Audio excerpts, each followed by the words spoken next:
Kisah Abbas bin Abdul Muttalib radhiyallahu anhu. Hai Nabi, katakanlah kepada tawanan-tawanan yang ada di tanganmu, jika Allah mengetahui ada kebaikan dalam hatimu niscaya Dia akan memberikan kepadamu yang lebih baik dari apa yang telah diambil darimu dan Dia akan mengampuni kamu. Dan, Allah Maha Pengampun lagi Maha Penyayang. Qs. Al-Anfal 7. Menurut beberapa orang ahli tafsir, ayat tersebut diturunkan berkenaan dengan Abbas bin Abdul Muttalib, Aqil bin Abdul Muttalib dan Naufal ibnu Al-Harits. Abbas bin Abdul Muttalib radhiyallahu anhu. Ia adalah paman Rasulullah shallallahu alaihi wasallam dan salah seorang yang paling akrab di hatinya dan yang paling dicintainya. Karena itu, beliau senantiasa berkata menegaskan, Abbas adalah saudara kandung ayahku. Barang siapa yang menyakiti Abbas sama dengan menyakitiku. Di zaman jahiliyah, ia mengurus kemakmuran Masjidil Haram dan melayani minuman para jamaah haji. Seperti halnya ia akrab di hati Rasulullah, Rasulullah pun dekat sekali di hatinya. Ia pernah menjadi pembantu dan penasihat utamanya dalam Baiat Al-Aqabah menghadapi kaum Ansyar dari Madinah. Menurut sejarah, ia dilahirkan 3 tahun sebelum kedatangan pasukan gajah yang hendak menghancurkan Baitullah di Mekah. Ibunya, Natilah binti Habab bin Kulaib, adalah seorang wanita Arab pertama yang mengenakan kelambu sutra pada Baitullah Al-Haram. Pada waktu Abbas masih anak-anak, ia pernah hilang. Sang ibu lalu bernazar, kalau putranya itu ditemukan, ia akan mengenakan kelambu sutra pada Baitullah. Tak lama antaranya, Abbas ditemukan, maka ia pun menepati nazamnya itu. Istrinya terkenal dengan panggilan Ummul Fadal, Ibu si Fadal, karena anak sulungnya bernama Al-Fadal. Wajahnya tampan. Ia duduk di belakang Rasulullah shallallahu alaihi wasallam ketika beliau menunaikan haji wadanya. Ia meninggal dunia di Syam karena bencana penyakit amwas. Anak-anaknya yang lain sebagai berikut, yaitu anak kedua, Abdullah, seorang ahli agama yang mendapat doa Rasulullah shallallahu alaihi wasallam, meninggal di Taif. Ketiga, Qutsam, wajahnya mirip benar dengan Nabi shallallahu alaihi wasallam. Ia pergi berjihad ke negeri Khurasan dan meninggal dunia di Samarkand. Keempat, Abed, mati syahid di Afrika. Abdullah, bukan Abdullah yang pertama. Orangnya baik, kaya, dan murah hati meninggal dunia di Madinah. Kelima, putrinya, Ummu Habibah, tidak banyak dibicarakan oleh sejarah. Para ahli sejarah berbeda keterangan tentang Islamnya Abbas. Ada yang mengatakan, sesudah penaklukan Khaibar. Ada yang mengatakan, lama sebelum Perang Badar. Katamnya, ia memberitakan kegiatan kaum musyrikin kepada Nabi di Madinah, dan kaum muslimin yang ada di Mekah banyak mendapat dukungan dari beliau. Kabamnya, ia pernah menyatakan keinginannya untuk hijrah ke Madinah, tapi Rasulullah menyatakan, kau lebih baik tinggal di Mekah. Keterangan kedua ini dikuatkan oleh keterangan Abu Rafi, pembantu Rasulullah shallallahu alaihi wasallam, pada waktu itu, ketika aku masih kanak-kanak, aku menjadi pembantu di rumah Abbas bin Abdul Muttalib. Ternyata, pada waktu itu, Islam sudah masuk ke dalam rumah tangganya. Baik Abbas maupun Ummul Fadal, keduanya sudah masuk Islam. Akan tetapi, Abbas takut kaumnya mengetahui dan terpecah belah, lalu ia menyembunyikan keislamannya. Ia selalu menemani Rasulullah shallallahu alaihi wasallam di Ka'bah. Ka'ab bin Malik mengutarakan, kami, saya dan Al-Barra bin Arur, mencari Rasulullah shallallahu alaihi wasallam. Kami tidak tahu dan tidak mengenal Rasulullah sebelumnya. Kami bertemu dengan seorang penduduk kota Mekah. Kami tanyakan di mana kami bisa menemui Rasulullah. Ia balik bertanya, apakah kalian berdua mengenalnya? Kami menjawab, tidak. Ia lalu bertanya, kalian mengenal Abbas bin Abdul Muttalib, pamannya? Kami menjawab, ya. Memang kami sudah mengenalnya karena ia sering datang ke negeri kami membawa dagangan. Orang tadi lalu berkata, kalau kalian masuk ke Masjidil Haram, orang yang duduk di sebelah Abbas itulah orang yang kalian cari. Kemudian, kami masuk ke Masjidil Haram. Ternyata, kami menemukan Abbas duduk di sana dan Rasulullah shallallahu alaihi wasallam duduk di sebelahnya. Abbas radhiyallahu anhu mempunyai peran penting yang tidak bisa diabaikan dalam Baiat Al-Aqabah. Ia orang pertama yang berpidato dalam majelis itu. Ia berkata, wahai kaum Khazraj, pada masa itu, suku Al-Aus dan Al-Khazraj dipanggil dengan Al-Khazraj saja. Kalian seperti yang saya ketahui telah mengundang datang Muhammad. Ketahuilah bahwa Muhammad itu orang yang paling mulia di tengah-tengah familinya. Ia dibela oleh orang-orang yang sepaham dan orang-orang yang tidak sepaham dengan pikirannya demi memelihara nama baik keluarga. Muhammad sudah menolak tawaran orang lain selain kalian. Kalau kalian memiliki kekuatan, ketabahan, dan pengertian tentang ilmu peperangan, mempunyai kekuatan menghadapi persekutuan dan permusuhan seluruh bangsa Arab, karena mereka akan menyerang kalian dengan satu busur dan satu anak panah, maka camkanlah baik-baik terlebih dahulu. Rembukanlah antara kalian dengan mufakat dan sepakat bulat dalam majelis ini karena sebaik-baik bicara itu ialah yang jujur. Kata-kata itu menunjukkan pengetahuannya yang luas dan pemikiran yang cerdas tentang berbagai persoalan. Ia ingin mengenali hakikat kaum Ansyar dan membangkitkan kesiapsiagaan mereka. Ia lalu berkata lagi, cobalah kalian ceritakan kepadaku bagaimana kalian berperang menghadapi musuh? Abdullah bin Amr bin Haram bangkit memberikan jawaban, percayalah bahwa kami adalah ahli perang. Kami memperoleh keahlian itu berkat kebiasaan dan latihan kami dan berkat warisan nenek moyang kami. Kami lepaskan anak panah kami sampai habis, lalu kami mainkan tombak kami sampai patah, kemudian kami menyerang dengan pedang, berperang tanding hingga tewas atau menewaskan musuh kami. Cerahlah wajah Abbas mendengarkan keterangan mereka itu dan amanlah rasanya untuk menyerahkan keponakannya itu, seorang yang paling dekat di hatinya. Seperti ada yang ia lupakan, ia berkata lagi, kalian mengatakan ahli peperangan. Apakah kalian mempunyai baju besi? Ya, lengkap, jawab mereka. Rasulullah Shallallahu Alaihi Wasallam kemudian membayat mereka dan Abbas mengambil tangan Rasulullah Shallallahu Alaihi Wasallam untuk mengukuhkan bayat itu. Rasulullah Shallallahu Alaihi Wasallam berhijrah ke Yatsrib sedangkan Abbas tinggal di Mekah, mendengarkan berita Rasulullah dan kaum muhajirin, dan mengirimkan berita-berita kaum Quraisy, hingga berkecamuknya perang Badar. Rasulullah Shallallahu Alaihi Wasallam tahu bahwa Abbas dan keluarganya dipaksa keluar berperang oleh Quraisy sedangkan mereka tidak berdaya mengelak. Rasulullah bersabda, aku tahu ada orang-orang dari Bani Hashim dan lain-lain yang terpaksa keluar. Mereka tidak mempunyai kepentingan untuk memerangi kami. Siapa di antara kalian yang menjumpai mereka, orang-orang dari Bani Hashim, janganlah dibunuh. Siapa yang menjumpai Abbas bin Abdul Muttalib, paman Nabi Shallallahu Alaihi Wasallam, janganlah dibunuh karena ia keluar berperang karena terpaksa. Keterangan Rasulullah Shallallahu Alaihi Wasallam itu tersebar luas di kalangan orang yang pergi ke Badar. Kaum mukminin menerima baik perintahnya itu. Kecuali Abu Hudzaifah bin Utbah bin Rabi'ah, yang berucap dengan lantang, kami membunuh bapak kami, anak-anak kami, saudara-saudara dan keluarga kami, lalu kami akan membiarkan Abbas. Demi Allah, kalau aku menjumpainya, aku akan memancungnya dengan pedangku ini. Kata-katanya itu terdengar oleh Rasulullah Shallallahu Alaihi Wasallam, lalu beliau berkata kepada Umar ibnul Khattab, ya Aba Hafsah, ada juga orang yang mau menghantam wajah paman Rasulullah dengan pedangnya. Biarkanlah, ya Rasulullah, aku penggal leher Abu Hudzaifah itu dengan pedangku ini. Demi Allah, dia itu seorang munafik, ucap Umar. Akan tetapi, Rasulullah tidak membiarkan Umar bertindak membunuh kawan-kawannya yang bersalah. Beliau membiarkan mereka bertobat dan menebus dosanya masing-masing. Ternyata, Abu Hudzaifah sangat menyesali kata-katanya itu dan senantiasa mengulang-ulang perkataannya, demi Allah, rasanya hatiku tidak aman atas kata-kata yang pernah aku ucapkan dahulu dan aku senantiasa dikejar-kejar rasa takut olehnya, sebelum Allah memberikan tebusan kepadaku dengan syahadah.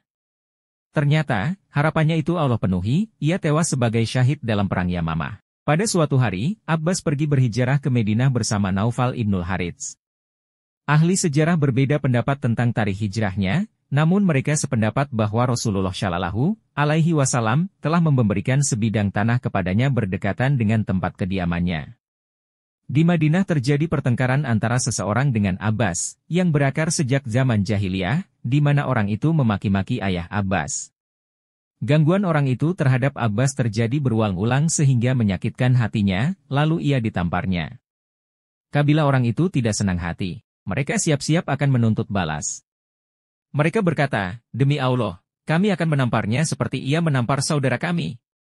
Ancaman mereka itu terdengar oleh Rasulullah Shallallahu Alaihi Wasallam, lalu beliau mengumpulkan kaum muslimin dan naik ke atas mimbar, seraya memanjatkan puja dan puji kepada Allah Subhanahu wa Ta'ala dan bersabda, wahai para hadirin, tahukah kalian, siapa orang yang paling mulia di sisi Allah Subhanahu wa Ta'ala?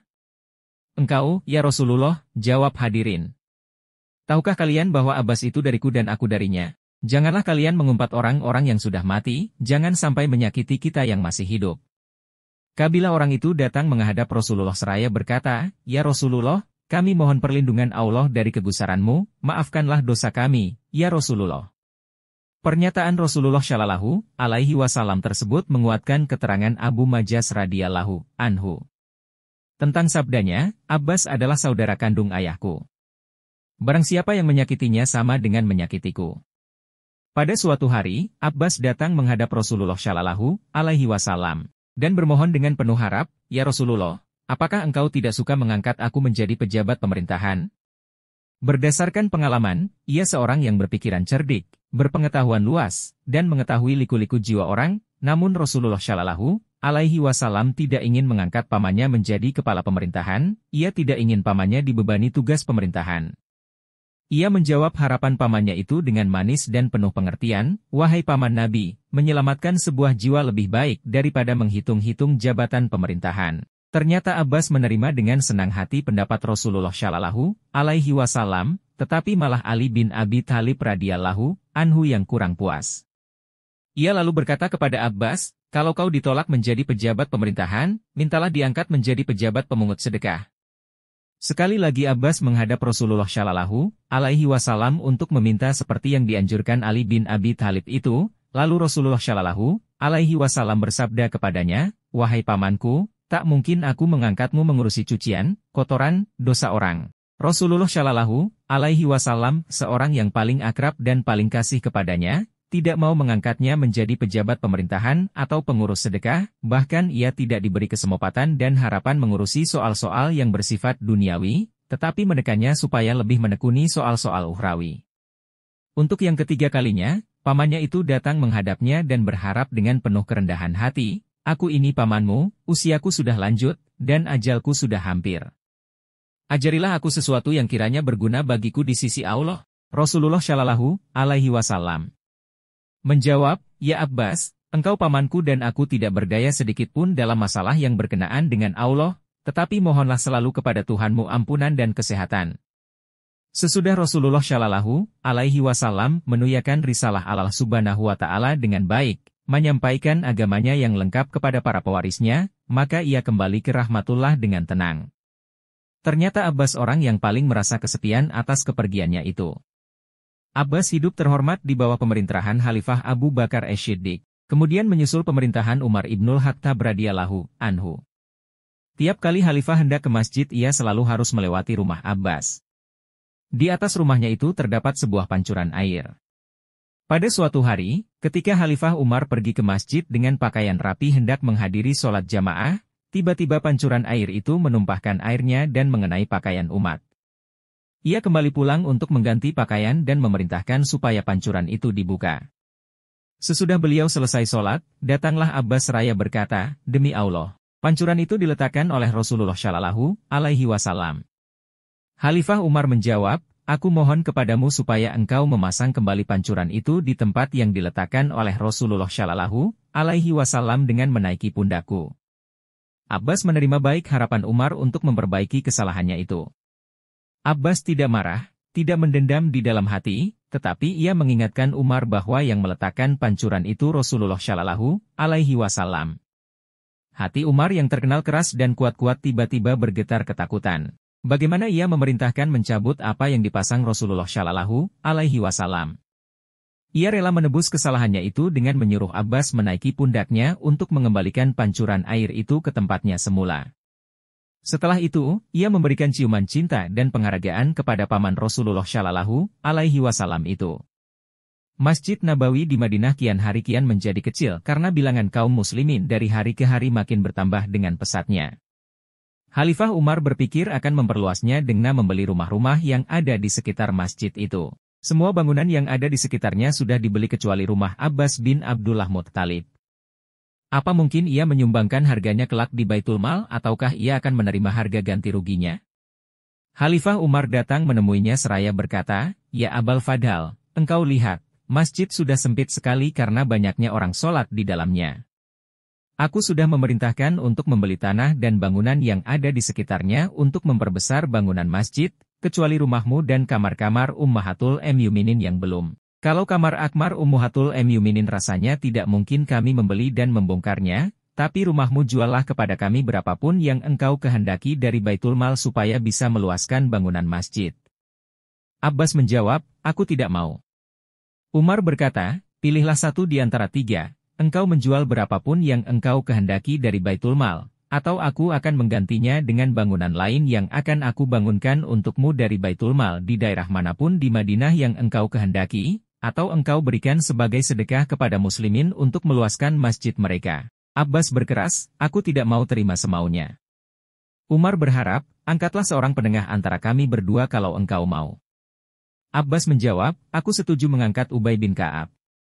Keduanya pergi menemui Ubay bin Ka'ab, lalu kepadanya diceritakan segala sesuatunya dan dimintai pendapatnya. Ubay berkata, aku mendengar Rasulullah Shallallahu Alaihi Wasallam bersabda, Allah Subhanahu Wa Ta'ala pernah mewahyukan kepada Nabi Daud, bangunlah untukku sebuah rumah tempat orang-orang menyebut namaku di sana. Nabi Daud lalu merencanakan pembangunannya di Baitul Maqdis. Dalam perencanaan itu mengenai rumah seorang Bani Israel. Nabi Daud menawarkan kepada orang itu untuk menjual rumahnya, tapi ia menolak. Tiba-tiba terpikir dalam benak Nabi Daud untuk mengambilnya dengan paksa.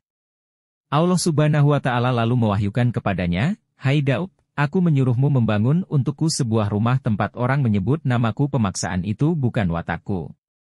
Karena itu, sebagai sanksinya, kau tidak usah membangunnya. Nabi Daud menjawab, ya Allah, aku lakukan pada anakku. Allah berfirman lagi, siapa anakmu? Hafilah Umar tidak bisa lagi menahan marahnya, lalu ia menyambar baju Ubay bin Ka'ab dan menggiringnya ke masjid seraya berkata, aku mengharapkan dukunganmu, malah kau menyudutkan aku. Kau harus membuktikan keteranganmu di hadapan kaum muslimin.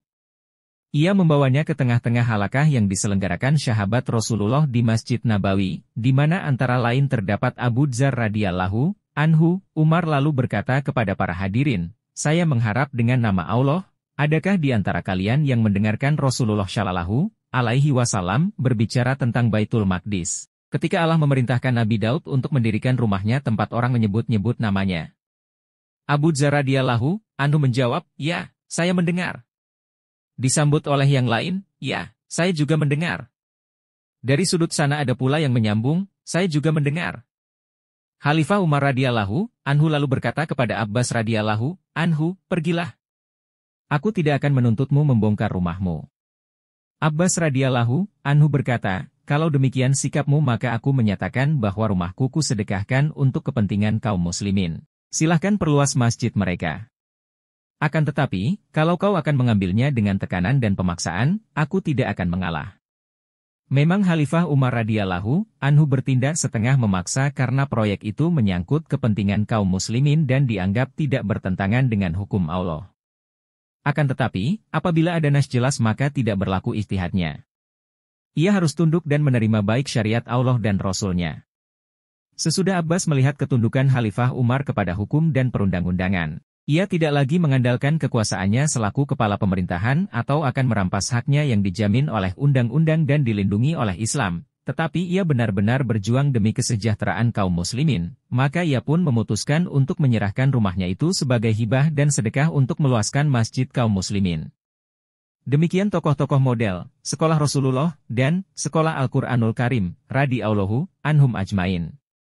Mereka angkatan kaum muslimin yang pertama, yang telah membawa panji Islam ke seluruh jagat raya ini, yang telah membangkitkan peradaban umat manusia, yang mengajar dan mendidik manusia maju dan mengenali peradaban antara agama kebenaran dan kebatilan. Pada suatu hari dalam pemerintahan Khalifah Umar, terjadilah paceklik hebat dan kemarau ganas. Orang-orang berdatangan kepada Khalifah untuk mengadukan kesulitan dan kelaparan yang melanda daerahnya masing-masing. Umar menganjurkan kepada muslimin yang berkemampuan supaya mengulurkan tangan membantu saudara-saudaranya yang ditimpa kekurangan dan kelaparan itu. Kepada para penguasa di daerah diperintahkan supaya mengirimkan kelebihan daerahnya ke pusat. Ka'ab masuk menemui Khalifah Umar seraya mengutarakan, ya Amirul Mukminin, biasanya Bani Israel kalau menghadapi bencana semacam ini, mereka meminta hujan dengan kelompok para nabi mereka. Umar berkata, ini dia paman Rasulullah Shallallahu Alaihi Wasallam dan saudara kandung ayahnya. Lagi pula, ia pimpinan Bani Hashim. Khalifah Umar pergi kepada Abbas dan menceritakan kesulitan besar yang dialami umat akibat kemarau panjang dan paceklik itu, kemudian ia naik mimbar bersama Abbas seraya berdoa, "Ya Allah, kami menghadapkan diri kepadamu bersama dengan paman Nabi kami dan saudara kandung ayahnya, maka turunkanlah hujan MU dan janganlah kami sampai putus asa." Abbas lalu meneruskan, memulai doanya dengan puja dan puji kepada Allah Subhanahu wa Ta'ala, "Ya Allah, Engkau yang mempunyai awan dan Engkau pula yang mempunyai air. Sebarkanlah awan MU dan turunkanlah air MU kepada kami. Hidupkanlah semua tumbuh-tumbuhan dan suburkanlah semua air susu. Ya Allah, Engkau tidak mungkin menurunkan bencana kecuali karena dosa dan Engkau tidak akan mengangkat bencana kecuali karena tobat. Kini, umat ini sudah menghadapkan dirinya kepada MU maka turunkanlah hujan kepada kami. Ya Allah, kami memohon belas kasih MU atas nama diri kami dan keluarga kami. Ya Allah, kami memohon belas kasih MU atas nama makhluk, MU yang tidak bicara, atas nama hewan ternak kami. Ya Allah, hujanilah kami dengan hujan keselamatan yang berdaya guna.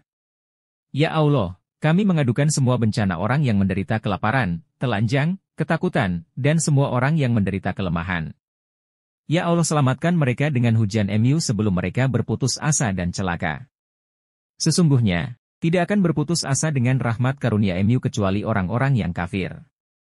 Ternyata doanya itu langsung diterima dan disambut Allah Subhanahu wa Ta'ala. Hujan lebat turun dan tumbuh-tumbuhan tumbuh dengan suburnya. Orang-orang bersyukur kepada Allah Subhanahu wa Ta'ala dan mengucapkan selamat kepada Abbas. Selamat kepadamu, wahai Sakil Haramain, yang mengurusi minuman orang di Mekah dan Madinah. Abbas hidup terhormat, baik oleh kaum muslimin maupun oleh para khulafaur rasyidin. Kalau ia berjalan dan berpapasan dengan Umar atau Utsman yang sedang berkendaraan, keduanya turun dari kendaraannya, seraya berkata, "Paman Rasulullah Shallallahu Alaihi Wasallam. Sudah menjadi sunnatullah, setiap permulaan ada penghabisannya, setiap perjalanan ada perhentiannya, demikian pula dengan Abbas radhiyallahu anhu. Perjalanan hidupnya terhenti dan kembali ke rahmatullah menyusul keponakannya Shallallahu Alaihi Wasallam dan rekan-rekannya yang lain, pada hari Jumat tanggal 12 Rajab 32 Hijrah, dalam usia 82 tahun, dan dikebumikan di Al-Baqi, di Madinah, rahimullah wa radhiyallahu anhu.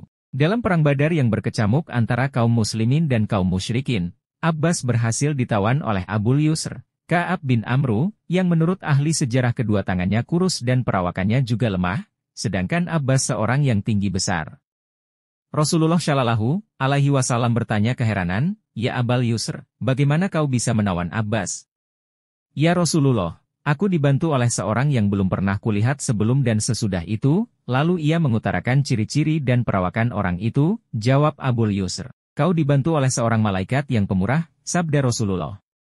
Ketika Abbas jatuh sebagai tawanan, pertanyaan pertama yang terlontar adalah tentang keadaan Muhammad kepada yang menawannya, bagaimana keadaan Muhammad dalam peperangan ini. Allah memuliakan dan menenangkannya, jawabnya. Segala sesuatu selain Allah rusak. Kini, apa maumu, tanya Abbas, Rasulullah melarang kami membunuhmu, jawabnya. Itu bukan kebaikannya yang pertama. Abbas diborgol dan dikumpulkan bersama tawanan perang lainnya. Kiranya, ikatannya terlalu keras sehingga ia merintih kesakitan. Ternyata rintihan itu terdengar oleh Rasulullah Shallallahu Alaihi Wasallam. Beliau gelisah dan tidak bisa memejamkan matanya. Berapa orang sahabat yang melihatnya belum tidur, menegurnya, "Wahai Nabi Allah, sudah jauh malam, engkau belum tidur." "Aku mendengar riuntihan Abbas," jawab Nabi. Orang itu lalu pergi melonggarkan ikatannya, kemudian Rasulullah Shallallahu Alaihi Wasallam bertanya lagi, "Mengapa sekarang aku tidak mendengarkan rintihannya?" "Aku longgarkan ikatannya, ya Rasulullah," jawab sahabat, "lakukanlah juga terhadap semua tawanan lainnya," perintah Nabi. Pagi harinya, semua tawanan dihadapkan kepada Rasulullah Shallallahu Alaihi Wasallam. Akhirnya, sampai giliran Abbas.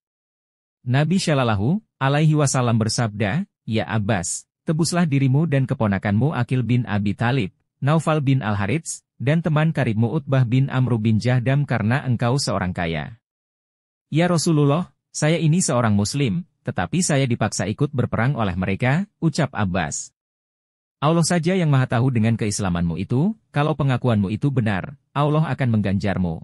Namun aku melihatmu dari segi lahirmu maka bayarlah tebusanmu itu. Aku tidak mempunyai uang, ya Rasulullah."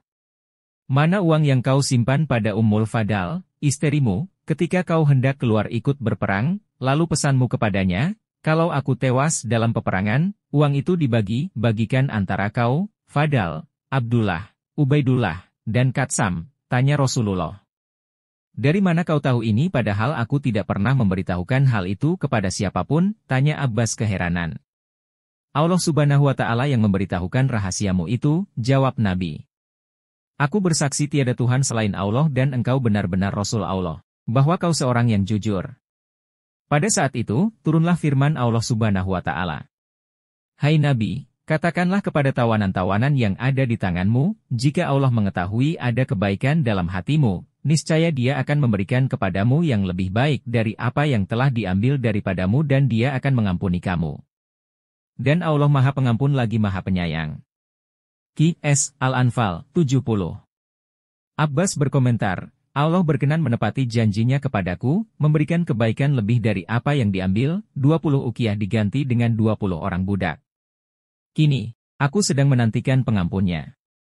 Aku diberi kuasa mengurus air Zam-Zam dan aku bisa merasa bangga lebih dari itu, meskipun aku memiliki semua harta penduduk kota Mekah.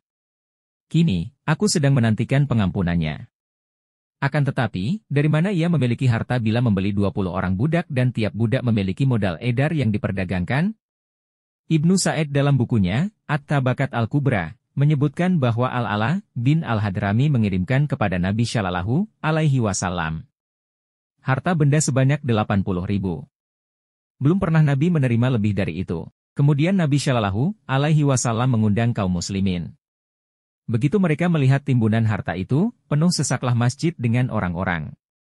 Nabi Shallallahu Alaihi Wasallam membagi-bagikan harta itu seolah-olah tanpa perhitungan dan pertimbangan, masing-masing diberikan segenggam. Abbas datang, lalu berkata kepada Nabi Shallallahu Alaihi Wasallam, Ya Rasulullah, aku telah memberikan tebusanku dan tebusan Aqil bin Abi Thalib dalam perang Badar. Aqil tidak punya uang penggantinya. Berikan aku dari uang ini. Rasulullah Shallallahu Alaihi Wasallam tertawa lebar sehingga terlihat gigi taringnya, lalu bersabda, harta itu diambil seperlunya, yang lain dikembalikan. Ia lalu pergi dengan mengambil seperlunya, seraya berucap, janji Allah kepadaku, yang satu sudah ditepati dan yang lain aku belum tahu. Renungan. Abbas bin Abdul Muttalib radhiyallahu anhu, paman Rasulullah Shallallahu Alaihi Wasallam dan saudara kandung ayahnya, termasuk salah seorang tokoh sahabat yang ikut mengibarkan panji Islam dan menyebarkan dakwahnya. Sepak terjangnya dicatat sejarah dengan tinta emas dalam Bayat Al-Aqabah Al-Kubra. Ia bertindak sebagai seorang penasihat dan perunding ahli, menyertai keponakannya dalam majelis itu, membentangkan sikapnya dengan tepat, dan mengamati sikap kaum Ansyar yang hendak menerima kedatangannya ke Madinah dengan cermat. Ia memberikan gambaran kepada mereka akan bahaya dan resiko yang akan mereka hadapi sepanjang hidup mereka jika menerima Muhammad Rasulullah Shallallahu Alaihi Wasallam. Bangsa Arab tidak akan membiarkan Muhammad dan dakwahnya berkembang dengan mulus kecuali kalau mereka terpaksa. Pada akhir perundingan, sesudah ia yakin bahwa kaum Ansyar dari Yastrib itu terdiri atas para pahlawan yang berbudi luhur yang bisa dipercaya dan menerima keponakannya, barulah ia bangkit mempertemukan tangan Rasulullah Shallallahu Alaihi Wasallam dengan tangan wakil kaum Ansyar itu sebagai tanda bayat disetujui dan janji setia dimulai. Disertai doa harap kepada Allah Subhanahu wa Ta'ala mudah-mudahan persekutuannya yang luhur akan melindungi agamanya dan Dia memberi taufik dan hidayahnya. Ketika Nabi Shallallahu Alaihi Wasallam hijrah ke Yastrib, Abbas menyatakan hasratnya akan menyusul ke sana. Akan tetapi, beliau mencegahnya dan menganjurkan supaya tinggal di Makkah saja dulu supaya bisa mendukung semangat kaum mustad'afin di Mekah yang belum bisa hijrah meninggalkan Mekah. Abbas patuh kepada perintah Rasulullah Shallallahu Alaihi Wasallam. Ia tinggal di Mekah bersama kelompok kaum muslimin yang belum sanggup pergi berhijrah, menyiapkan kesempatan dan bekal mereka, menutup utang-utang mereka, mengamati gerak-gerik kaum Quraisy supaya selalu diketahui Rasulullah Shallallahu Alaihi Wasallam dan tidak bisa mengadakan serangan mendadak kepada mereka. Pada permulaan Islam, Abbas banyak melunasi utang kaum muslimin yang fakir miskin. Pada zaman kita sekarang ini, alangkah perlunya kita kepada seorang Abbas modern yang sudi menyelamatkan umat agar tidak menjadi mangsa pengikut komunis dan kapitalis barat, dan berdiri tegak membendung invasi ideologi dan kristenisasi di kalangan kaum muslimin. Ia menjadi tawanan dalam Perang Badar, ia diborgol dan diringkus bersama tawanan yang lain. Ketika borgolnya dilonggarkan, para tawanan yang lain pun harus dilonggarkan. Tawanan lain harus membayar uang tebusan, Abbas pun harus membayar uang tebusan diri dan keluarganya. Itulah Islam, tidak ada sistem famili atau keluarga, tidak mengutamakan kawan atau kenalan. Tolak ukur keutamaan seseorang hanyalah karena ketakwaan dan amal salehnya. Pada suatu hari, Khalifah Umar Ibnul Khattab yang terkenal sebagai penakluk Kekaisaran Romawi dan Persia itu, mencabut pancuran air dari rumah Abbas. Sesudah diberitahukan bahwa pancuran itu dahulu dipasang oleh kedua tangan Rasulullah sendiri. Umar menggigil ketakutan, apakah ia akan menyingkirkan apa yang diletakkan Rasulullah? Beranikah ia membongkar apa yang dibangun Rasulullah? Umar resah dan gelisah atas perbuatannya. Ia mengumpat dan mengutuk kelancangannya itu. Barulah ia puas sesudah Abbas menerima baik sarannya untuk mengembalikan pemasangan pancuran. Tiba giliran Umar untuk memperluas Masjid Nabawi. Sebagai khalifah kaum muslimin, sebagai panglima angkatan perang Islam, ia mempunyai kekuatan penuh untuk merampas dan mengganti rugi dari Baitul Mal, demi kepentingan kaum muslimin, selama tidak bertentangan dengan hukum agama. Sikap Umar untuk menggusur rumah Abbas itu rupanya kurang berkenan di hatinya, meskipun ia akan diganti rugi. Ia tidak mau menjual apa yang diberikan Rasulullah itu dan tidak sudi menerima ganti ruginya. Ia berikan sebagai sedekah karena Allah, demi kepentingan kaum muslimin, sesudah Umar bersikap lemah lembut tidak disertai paksaan dan kekuasaannya.